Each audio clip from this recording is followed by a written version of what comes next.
Okay, so take a regular 5-gon, a regular pentagon, centered at the origin, as shown here. Vertices are labeled P1, P2, P3, all the way to P5. And I'm going to take a point P on the plane. I'm just going to position this point P on some circle of some chosen radius. It doesn't matter what that radius is for now. And I can position P anywhere on the circle. Okay, so P is a generic point on the plane, and I'm going to just make it slide on a chosen circle. Now I want to construct the pedal polygon of this regular pentagon with respect to P. So I'm going to draw perpendiculars from P onto each one of those sides, and the feet of those perpendiculars are going to mark the vertices of the pedal polygon. So let's place it at a generic position like so. Let me show you the construction of such a polygon. So I'm taking a point P on anywhere on the plane, dropping a perpendicular to each one of the sides of this regular N-gon, okay, and I can draw, locate the feet of these perpendiculars. So in this case, here's falling on a particular side. For this guy here, it's actually the extension of P4, P3, P4. I can extend it all the way to over here. So this perpendicular dropped on P4, P3 is falling outside of the actual side segment, and so forth and so on. Okay, so let's see here. This guy here would correspond to a perpendicular to side P1, P2. Okay, I could have of the size, but I didn't.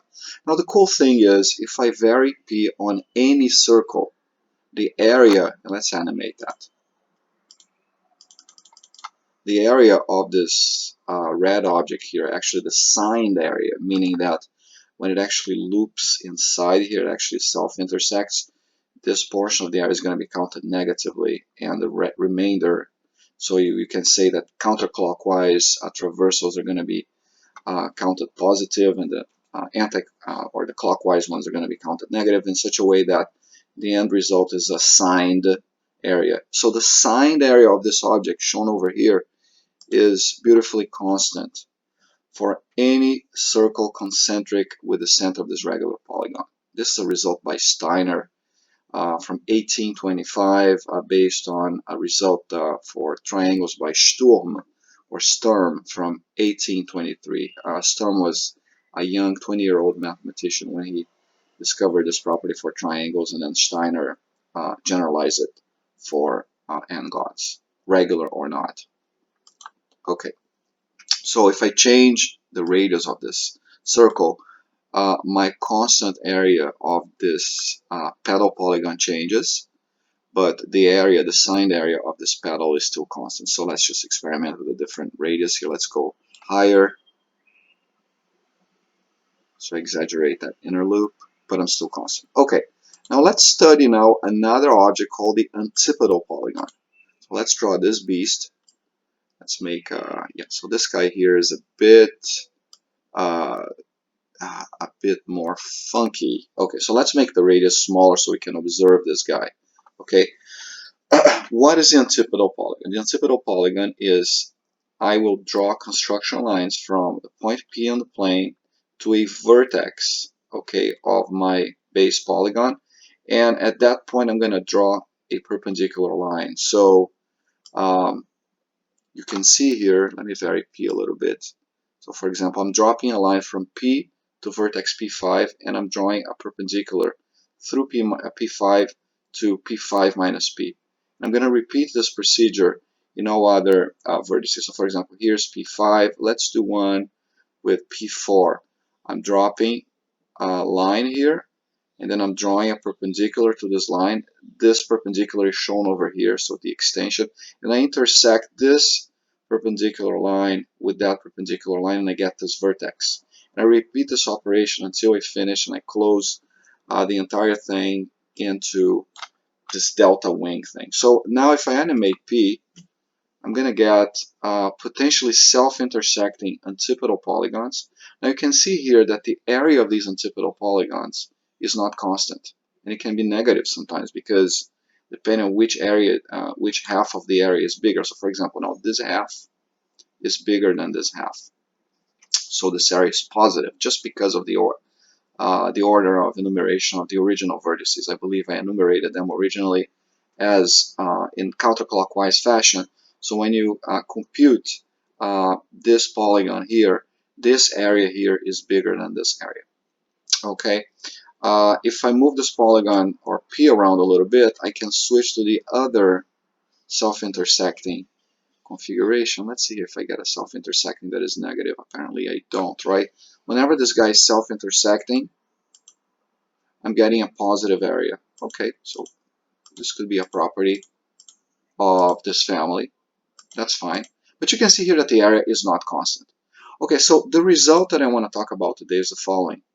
Let me consider a specific circle. It's going to be the circle that is constructed, okay, as so. I'm going to take a side of the N-gon. I'm going to skip one side and go to the other side. I'm going to intersect these two sides. So they're going to intersect at this point here.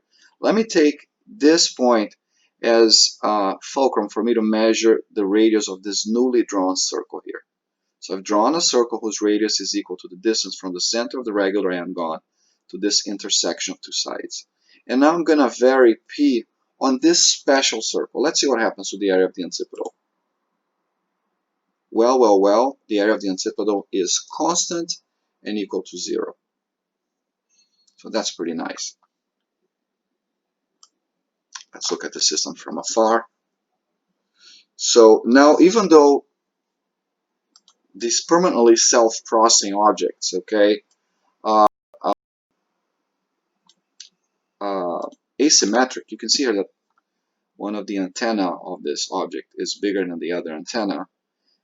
This area here is exactly equal to this area here, noticing that this side of the antipedal has a concavity and this other one here is just a triangle.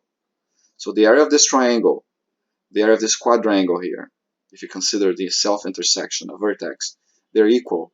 And the sum of those two areas is 0 because one is positive and the other one is negative. Furthermore, as P moves along that circle, I get this phenomenon.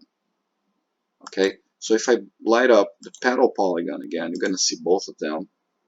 Of course, I'm at a generic circle, so the area of the pedal polygon is automatically constant by Steiner and Sturm.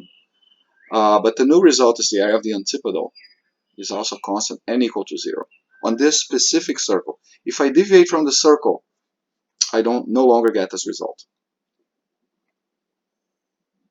Okay, so now let's investigate n equals 6. So I'm gonna turn these off. I'm gonna go to n equals 6. Okay, and let's get closer to n equals 6. Let's look at the pedal polygon. Here's the pedal polygon. Constant area, n equals 6. Let's light up the antipedal polygon. I happen to be at a larger R here, so let's pick a larger R. So I look at the antipedal polygon. The area of the antipedal polygon is not constant. Now let's stop this and make that suggested construction where I actually intersect one side of my N-gon, my regular, in this case, hexagon, with not the next, but skip the next side, the adjacent one, and go to the next non-adjacent one, intersect this line with this line, get the radius of this construction circle, and now vary P on this construction circle, and watch what happens. The area of the antipedal, again, is constant at 0. Another pleasing phenomenon happens here, probably has to do with something about the symmetry of the hexagon. The ratio of the area of the pedal, which is constant, by the area of the original polygon is exactly 1.5 at this particular choice. This is probably due to the fact that this is an equilateral triangle and you get some nice properties, but you get this pleasing constant 3/2 ratio of pedal by original area. But you also get the other pleasing effect that the area of the antipedal again is constant and fixed to 0. So let's look at this. You have a triangle half here, and now you have this other interesting banana half here that has 1, 2, 3, 4, and the self-intersection 5. So it's a 5-gon. Okay, so constant area. Okay, let's move on now to 7, n equals 7. And let's see what happens. There's a new phenomenon that takes place here. Okay, so again, I can free myself and just pick any R. You get the same phenomenon with the pedal constant. Okay, because this is any R and I turn on the antipedal, I don't get constant area. However, let's take that first radius. So I'm going to intersect P7, P1 with P3, P2. So the way to do this is to get rid of that. So you can see here that I'm intersecting those two non-adjacent sides, P7, P1, P3, P2. I get this point, and I establish this distance here as being the radius of a special circle. And I'm going to draw on this circle both the pedal and the antipedal. I get the same cool phenomenon. The area of the antipedal is 0. The area of the pedal obviously is constant. The ratios and products here of pedal and area are not necessarily recognizable. But here's the new phenomenon, okay? I'm going to go ahead now and let's turn off the pedal for now. And instead of intersecting this side with that side, n equals 7 gives me another opportunity. I can intersect P7, P1 with P4, P3. So I can do this. I can intersect P7, P1 with P4, P3, and I get a further out. You can see here that this radius is further out, right? It's further out because these lines are closer to being parallel, so their intersection is further out. So let's look at this from afar, like so. Here's my P. I can vary P on the circle. So I have a second circle, right? I have this first closer circle and a second circle. And let's now draw both pedal and antipedal for P with respect to the second circle. Let's see what happens. Again, I got the same phenomenon. Constant area because I'm moving along a circle, and 0 antipedal area. So here's a second iso curve of 0 antipedal area. I have 2, right? I can go back to 7a. My antipedal is 0. This is a closer circle. And I can go to 7b and get another antipedal equals 0. These large green guys, let's move away and see if we can see them better. So these polygons do go through infinity, but then they turn back, and their area remains 0. Okay, and then finally we have a similar phenomenon for n equals 8. So here's n equals 8. Let's look at this system closer. So here's my first intersection. If I turn on the antipedal and the pedal, both areas are constant with the antipedal equal to 0. Okay, and now if I go to the second circle, where I'm intersecting P8, P1 with P4, P3, I get this larger circle. You can see that I can no longer proceed on, with these intersections. If I intersect P8, P1 with P5, P4, these sides on the octagon are parallel, so my intersection would be at infinity. But if I went for n equals 9, I would have a third circle. Okay, but with n equals 7, n equals 8, I have 2 circles available of 0 antipedal area. So there it is. I'm sliding P on that larger circle, and the area of my antipedal is still 0.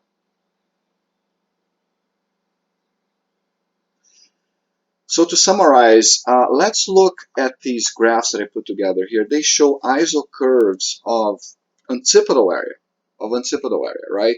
So when I have n equals 3, I don't have that phenomenon because I can't actually intersect two of these sides on a circle that is exterior. When I intersect any two sides of a triangle, you get a vertex. So these iso areas don't form circles. When I go to n equals 4, I have the same phenomenon. If I intersect any two sides, I either get a vertex or something that goes to infinity. I don't see a circle. The first time I see a circular iso area, 0 iso area, right, for the antipedal is when n equals 5. You can see the circle here. If I place my mouse here, the iso area is equal to 5 to the circle here. And the radius of the circle is located by inspection. And ignore these jaggedy lines, they're just numeric artifacts. But when I intersect this side here with this side there, I'm going to get the tip of the star, and this circle here marks n equals 0. As you can see, if I put my mouse here, this is n equals 0. And I get other level curves. Here's minus 10, minus 20. Out there, I get minus 10, minus 20, and so forth and so on. Okay, I don't have any other n equals 0. Likewise, if I go to n equals 6, I get the Star of David phenomenon. Here's the intersection of this side with that side. It falls on this circle where I get area 0. Of course, we haven't yet proven these results, but by inspection, this thing does look circular, and it remains to be proven why that is. If I go to n equals 7, now I have the two opportunities of intersection. I can intersect this with that, I get this first zero circle. Now when I intersect this guy here with that guy, I get that outer zero circle, which is what we demonstrated, right? And here's some other level curves, some positives, and then internally I have negatives. So I can go from 0 into negatives, and then when I get to that other circle there, I cross over to 0, and then I go to negative again. Okay, so these are the beautiful level curves for n equals 7. And n equals 8, you can clearly see here also the two circles. Here's one first circle, a second circle, and they're happening at this first combination of intersections with alternate sides, and the second circle is happening with the combination of intersection of a side, and you skip 2, we go to the let's see here. Am I really skipping 2? 1, 2. Yeah, so now I'm intersecting this side over here with this side over there. So I am skipping 2. So I get this circle of 0 level, this circle of 0 level, and then I get positives out here, and then I get negatives. So I'm switching from negative to positive. So there's a lot to be studied here on the geometry of these curves, but the cool result here is that for n equals 5, 6, 7, and beyond, I can get one or more circles of 0 antipedal area. So let's just finish with an animation of this thing. I'm here at, let's go back to, well, let's leave it at n equals 8 so we can observe this a bit.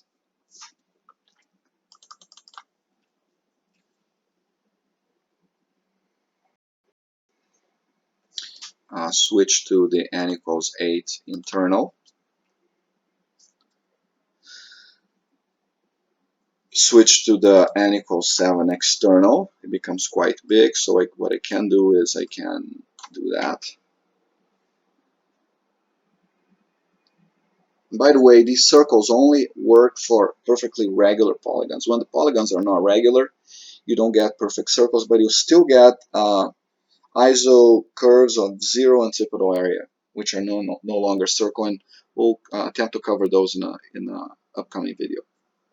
So here's the 7 internal.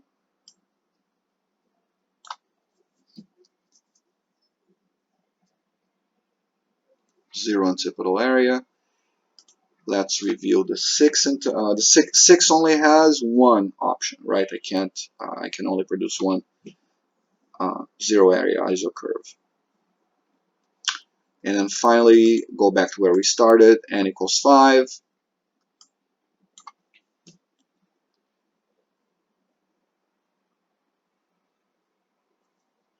Thank you very much, guys.